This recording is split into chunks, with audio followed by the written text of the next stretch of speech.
Welcome back to everyone. You are watching Art and Fun with me, and today we are going to learn a very relaxing, beautiful scenery. So let's get started. At first, we need a canvas or drawing sheet. I am using here white acrylic color and flat brush number 10. Here I have used some basic colors which is easily available to everyone. So I hope it will be helpful to you and you don't feel any problem to get these colors. So watch till the end and enjoy the whole process. And if you have liked this tutorial, then please don't forget to subscribe. Do share with your friends and family. And if you have already subscribed, then press bell icon to get latest update. And do like and comment in the comment box. Now for making of clouds, use your flat brush number 2 and drag it like I am using it here.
In this scenery, an woman is enjoying water with her son.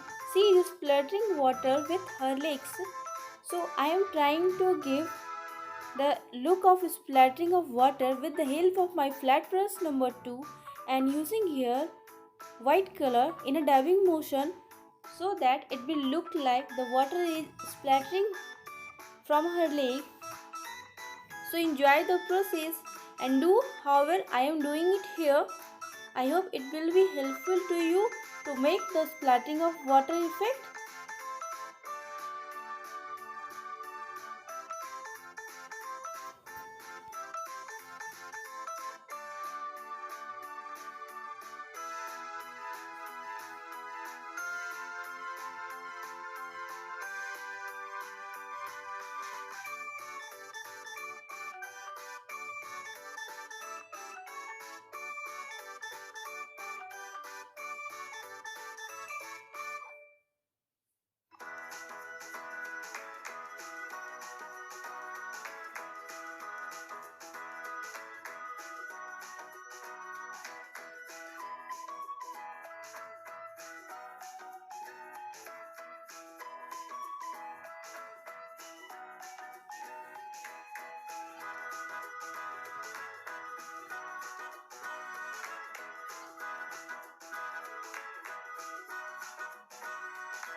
I hope you have liked this tutorial. So if you have liked this tutorial, then don't forget to subscribe and share with your friends and family and stay connected with my channel. Thanks for watching.